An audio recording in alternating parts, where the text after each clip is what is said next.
Hello नमस्कार दोस्तों।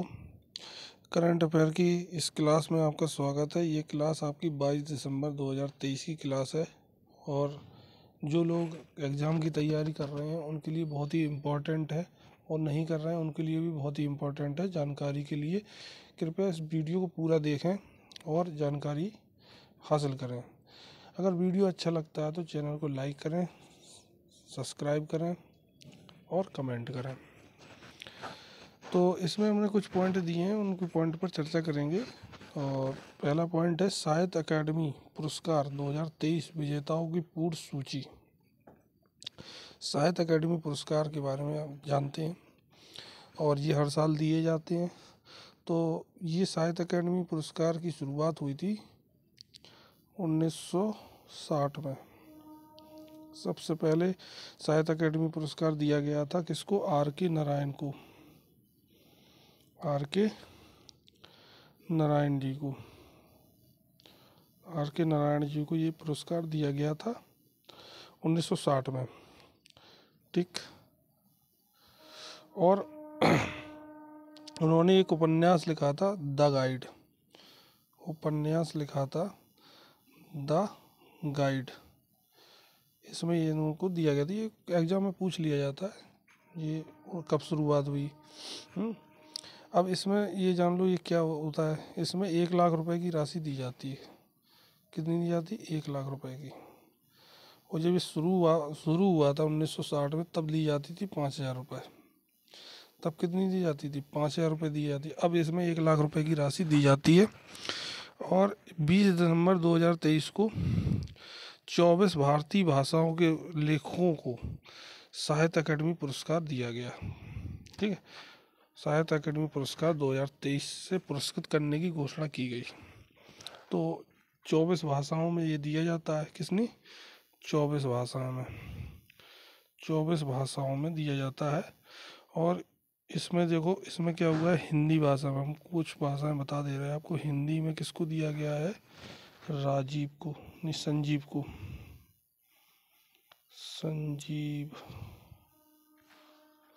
संजीव को दिया गया है हिंदी में। उपन्यास मुझे पहचानो, इन्होंने क्या किया? उपन्यास लिखा है मुझे पहचानो। मुझे पहचानो ये इसमें मिला है हिंदी में, हिंदी भाषा में। अब ये भाषाओं के हिसाब से दिया जाता है। अंग्रेजी में है नीलम शरण को। अंग्रेजी में किसको दिया गया है? अंग्रेजी में दिया गया है नीलम शरण को। ठीक। और ये उनका जो उन्होंने क्या लिखा है, जो उनकी जो पुस्तक है वो क्या है? पुस्तक का नाम है रिकम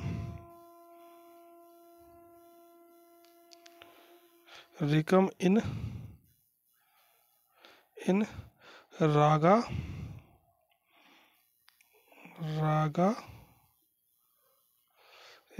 जानकी। रिकम इन रागा जानकी। ये जो इनकी जानकी ऐसे लिख सकते हो आप, जानकी, JANKI, जानकी। तो ये इंग्लिश में मिल गया इनको, अंग्रेजी भाषा में नीलम शरण को। उर्दू में किसको मिला? उर्दू भाषा में मिला राजदेव को। तो ये 2-3 भाषाओं में हमने आपको बता दी। ऐसी 24 भाषाओं में ये लिस्ट पूरी जारी कर दी गई। ठीक है दोस्तों। अब ये पुरस्कार नई दिल्ली में इसका क्या है, वो इसका मुख्यालय है। साहित्य अकादमी पुरस्कार ये नई दिल्ली में दिया जाता है। ठीक है, तो चलते हैं अगले पॉइंट पर। अंतर्राष्ट्रीय गीता महोत्सव हरियाणा के कुरुक्षेत्र में शुरू हुआ। तो ये अंतर्राष्ट्रीय गीता महोत्सव हरियाणा के कुरुक्षेत्र में शुरू हुआ। यह पुरस्कार मुख्य रूप से हरियाणा के कुरुक्षेत्र क्षेत्र में ही मनाया जाता है। सन कितने? 1989 में शुरुआत हुई इसकी। शुरुआत करी गई है इसकी। ये होता क्या है ये समझ लो। ये इसमें क्या होता है, कुरुक्षेत्र में क्या हुआ था? युद्ध हुआ था अपना कौन सा, महाभारत का। उसमें अर्जुन को भगवान श्री कृष्ण ने गीता का वो गीता सुनाई थी पूरी। तो इस गीता ग्रंथ का पूजन होता है यहाँ पर, ठीक। और यह महोत्सव कितने दिन चलता है, 18 दिन चलता है। पहले जब से शुरुआत हुआ तब 16 दिन चलता था, लेकिन अब 18 दिन चलता है। क्यों चलता है 18 दिन? क्योंकि जो महाभारत का युद्ध हुआ था वो 18 दिन चला था। इनकी मान्यता ये है, इन लोगों की, जो लोग मनाते हैं यहाँ पर, वो 18 दिन का मनाते हैं। इसमें गीता का पूजन होता है, भगवान श्री कृष्ण की पूजा होती है, गीता के श्लोक गाए जाते हैं, और ये सब चीज़ें होती हैं। जो अभी ये चल रहा है, ये 7 दिसंबर से चल रहा है। 7 दिसंबर से 24 दिसंबर को ये समाप्त होगा। आज कितनी है, 22 दिसंबर। तो 24 दिसंबर को ये समाप्त होगा, लेकिन ये अभी चल रहा है। अंतर्राष्ट्रीय गीता महोत्सव है हरियाणा के कुरुक्षेत्र में, ये चीज़ ध्यान रखना है। और ये 24 दिसंबर को समाप्त हो जाएगा। अच्छा, ठीक है। तो इस चीज़ का पूछ लिया जाता है कभी कभार। तो ये अंतर्राष्ट्रीय गीता महोत्सव किस चीज़ के लिए है, ये आपको समझ में आ गया होगा। चलिए आगे बढ़ते हैं। आरबीआई ने आर्थिक प्रक्षेप का अनुमान लगाया। FY24 GDP वृद्धि कितनी, 7.1%। अब इसको समझ लो। आरबीआई के गवर्नर हैं शक्तिकांत दास। अभी जो आरबीआई गवर्नर हैं के गवर्नर कौन है, शक्तिकांत और दास, ये इनका नाम है, जगह ना होने के हमने ऐसे लिख दिया, शक्तिकांत दास ही हैं गवर्नर। ये पूछ लिया जाता है। आप आरबीआई को समझ लो। आरबीआई क्या है, ये रिजर्व बैंक ऑफ इंडिया है। इसकी स्थापना हुई थी 1935 में। ये बैंक सार्वजनिक बैंक नहीं है, ये बैंकों का बैंक है। क्या है, बैंकों का बैंक है। बैंकों को सिर्फ ओनली बैंकों को लोन देता है ये, और बैंकों के लिए काम करता है, बैंकों के लिए नियम बनाता है। सारी बैंकें इसी के अधिकार में क्षेत्र में आती हैं। ये चाहे तो किसी भी बैंक को बंद कर सकता है, चालू कर सकता है, ये सब इसके अधिकार हैं। और अथॉरिटी देता है बैंकों को कि आप ये नियम लागू करोगे। ये मतलब बैंकों का बॉस है, एक तरीके से आप कह सकते हो। तो ये नियम बनाता है। तो ये क्या है, आरबीआई की शक्तिकांत दास थे। इन्होंने कहा है कि रेपो रेट में बदलाव नहीं होगा। किस में बदलाव नहीं होगा, रेपो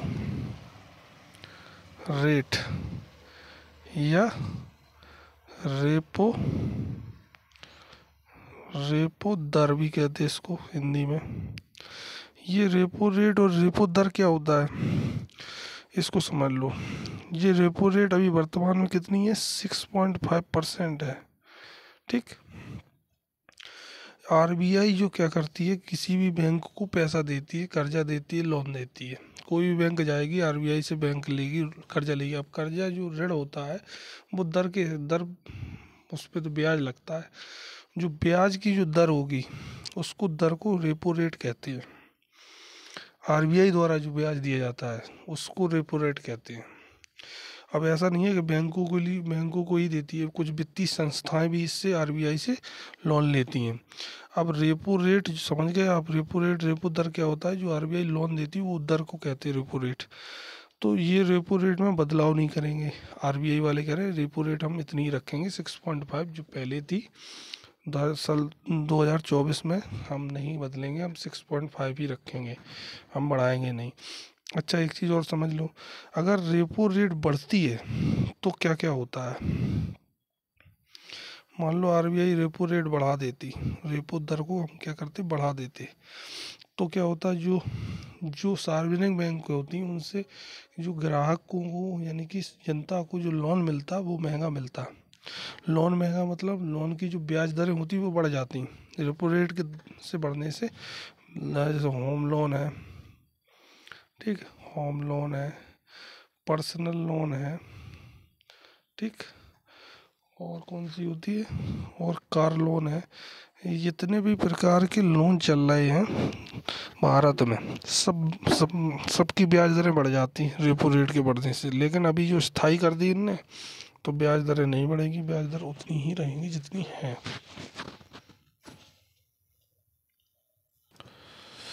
तो ये जो है आरबीआई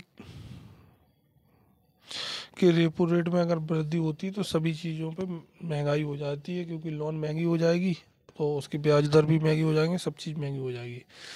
तो दोस्तों, और ये FY24 क्या है? FY को वित्तीय वर्ष बोलते हैं, और 24 को मतलब 2024। अब जीडीपी वृद्धि का अनुमान लगाया इन्होंने, आरबीआई ने कहा है कि ये 7.1% रहेगी जीडीपी, अपनी देश की जीडीपी रहेगी। चलिए आगे बढ़ते हैं। औद्योगिक जल उपयोग दक्षता के लिए एनटीपीसी कांटी को मिला फिक्की वाटर अवार्ड 2023। समझ लो ये क्या है। सबसे पहले समझ लो एनटीपीसी कांटी। एनटीपीसी एक संस्था है, ठीक। कांटी क्या है? कांटी एक जगह है जो मुजफ्फरपुर बिहार में है। अब फिक्की क्या है? फिक्की FICCI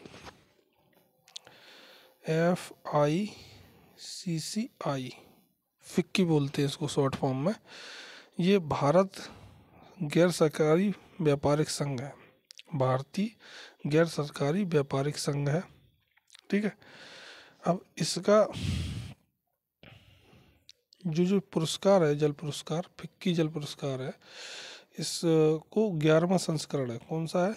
11वां संस्करण इसको है, यानी कि, और ये जो पुरस्कार है वो 1927 में चालू हुआ था। अब इसमें क्या हुआ था, ये नई दिल्ली में इसका क्या है, संगठन है।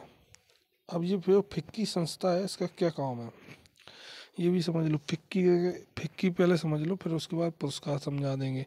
ये जल संरक्षण का काम करती है फिक्की, और प्रबंधन का। ये नज़र रखती है, जो कंपनी, जो संस्था, फिक्की जो होती है वो नज़र रखती है किस पर? गैर सरकारी संगठन है ये, और ये नज़र रखता है सभी कंपनियों पर, सभी संस्थाओं पर जो कोई भी जल संरक्षण प्रबंधन का अच्छा काम करता है, उनको ये पुरस्कार दिया जाता है। तो औद्योगिक जल उपयोग दक्षता ये किसने किया था? एनटीपीसी कांटी को मिला है, एनटीपीसी कांटी को ये दिया गया है। एनटीपीसी कांटी एक जगह है, उसको ये दिया गया है, वहाँ पे जल उपयोग दक्षता इन्होंने हासिल की है, इसलिए ये पुरस्कार दिया गया है। किसको दिया गया है, ठीक, ये और जान लो। ये है अशोक कुमार है, और फिक्की के अध्यक्ष हैं नैना लाल किदवई।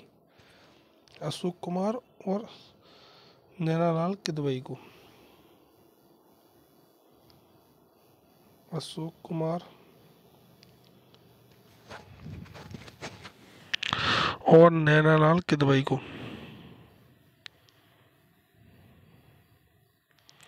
नैना लाल किदवई, इनको ये संयुक्त रूप से दिया गया है, ठीक। चलिए आगे बढ़ते हैं। आगे है lieutenant vice admiral Binoy Roy Chowdhury को मरणोपरांत वीर चक्र से सम्मानित किया गया है।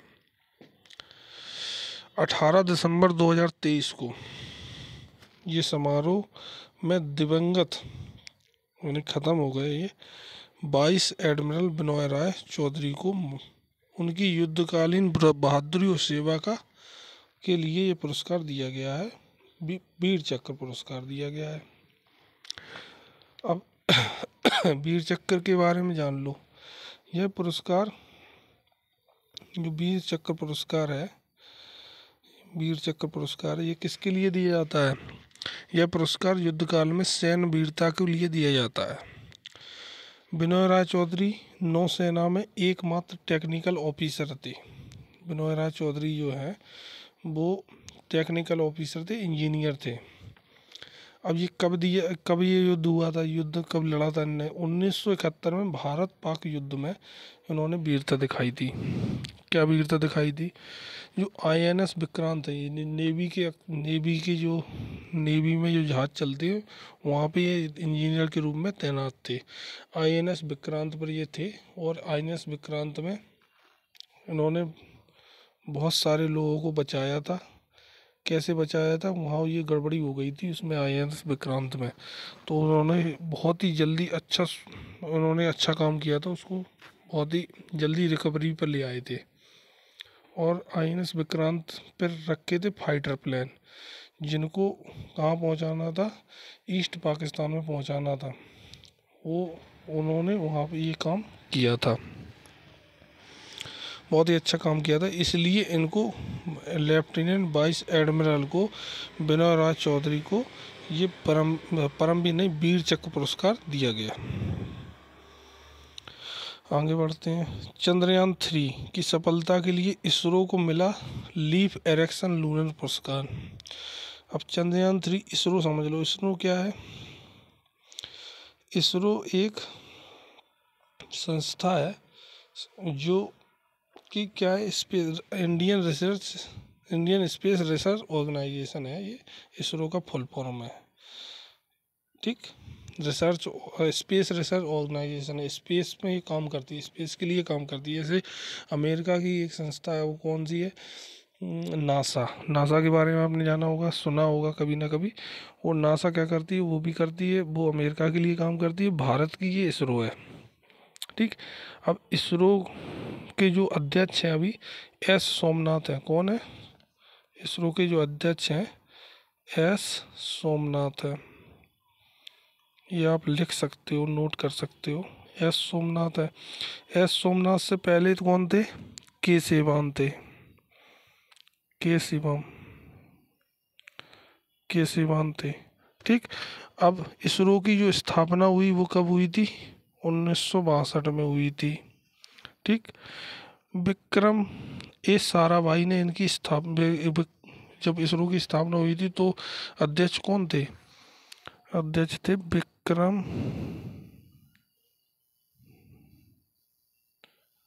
ए साराभाई,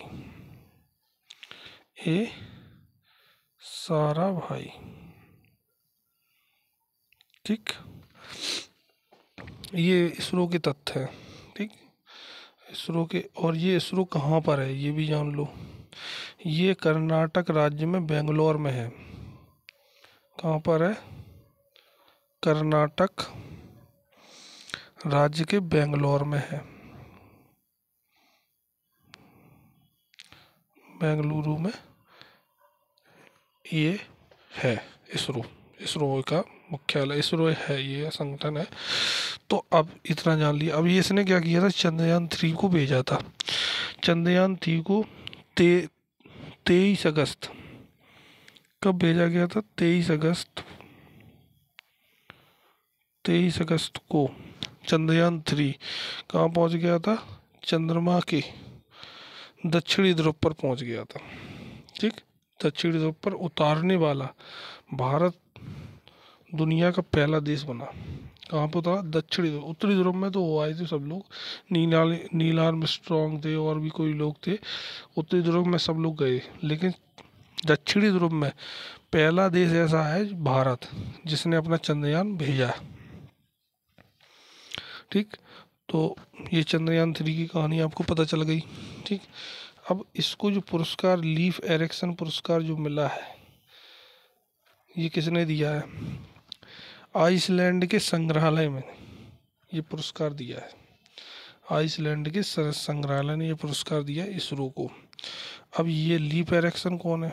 लीफ एरिक्सन एक यात्री थे जो अमेरिका महाद्वीप पर पहुंचने वाला सबसे पहला यूरोपीय माना गया था 400 साल पहले। आज से 400 साल पहले लीफ एरिक्सन नाम का एक व्यक्ति था जो अमेरिका महाद्वीप पर सबसे पहला पहुंचा था। वहाँ से ये पुरस्कार नाम दिया गया है, लूनर पुरस्कार, ठीक। तो ये चीज़ आपको समझ में आ गई होगी। इसके तहत इसरो के बारे में भी जान गए होगे और चंद्रयान 3 के बारे में भी आप जान गए होगे। ये कब पहुंचा था? 23 अगस्त को पहुंचा था। ठीक, 23 अगस्त 2023। ठीक, चलिए अगला देखते हैं। सरकार का लक्ष्य आयुष्मान भारत का विस्तार करना, 26 जनवरी तक 270 मिलियन लाभार्थियों को जोड़ना। ये क्या है? आयुष्मान भारत, जो आयुष्मान भारत का विस्तार कर रहे हैं। आयुष्मान, इसमें क्या है, आयुष्मान कार्ड बनाए जाते हैं जो अस्पतालों में सुविधा दी जाती है। कहा जाता है कि आप का फ्री इलाज होगा। ये प्रधानमंत्री की जन आरोग्य योजना है। ठीक, अब इसमें ये लोगों का लक्ष्य बनाया कि 26 जनवरी तक 270 मिलियन से ज़्यादा लाभार्थियों को जोड़ना है। अब भारत में वर्तमान में जो लोग हैं 280 मिलियन, 280 मिलियन। ठीक, 280 मिलियन लोग हैं। उनको क्या है, ये आयुष्मान कार्ड बने हैं, लेकिन लाभार्थी नहीं है। लाभार्थी 270 तक हैं, अभी लाभार्थी इतने नहीं है। लाभ इन लोगों को नहीं मिला, लेकिन कार्ड बन गए हैं। उत्तर प्रदेश में कितने? 46 मिलियन कार्ड है। ठीक, अब ये योजना क्या है आयुष्मान कार्ड की? ये क्या, किन किन लोगों को दिया जाता है? सबसे पहले ये 5 लाख रुपए तक का आप मुफ्त इलाज करा सकते हो किसी भी अस्पताल में। ये जान लो, 5 लाख रुपए तक का इलाज करा सकते हो। इलाज किन किन लोगों का होगा, कार्ड किन किन लोगों का बनेगा, ये भी जान लो। जिनके पास कच्ची दीवारें और कच्ची छत हो, उनका कार्ड बनेगा। जो भूमिहीन हो, श्रमिक हो, जिनके घरों में 16 से 59 वर्ष तक कोई भी पुरुष ना हो, 16 साल से 59 साल तक का कोई भी पुरुष ना हो। 60 साल का पुरुष होगा उसका तो बन जाएगा आयुष्मान कार्ड, लेकिन 16 से 59 साल के पुरुष का नहीं बनेगा। ठीक, और जिन कोई सक्षम शरीर वाला सदस्य ना हो, उनका बनेगा आयुष्मान कार्ड। ये उसकी क्राइटेरिया ने सरकार ने रखे, और ये आयुष्मान कार्ड अपने भारत में है। 5 लाख से रुपए से ज़्यादा अलग इलाज आप किसी भी अस्पताल में, प्राइवेट सरकारी कहीं भी आप करवा सकते हो। तो दोस्तों ये कुछ पॉइंट थे हमने जिन पर चर्चा की। आपको उम्मीद है आपको समझ में आया होगा। ये वीडियो थोड़ा सा बड़ा बनाया है क्योंकि हमें समझाना हमारा मतलब मेन उद्देश्य तो आपको समझाना है, अच्छे से समझ में आना चाहिए बस। चैनल को सब्सक्राइब कीजिए, वीडियो को लाइक कीजिए। मिलते हैं अगले वीडियो में। Thanks for watching.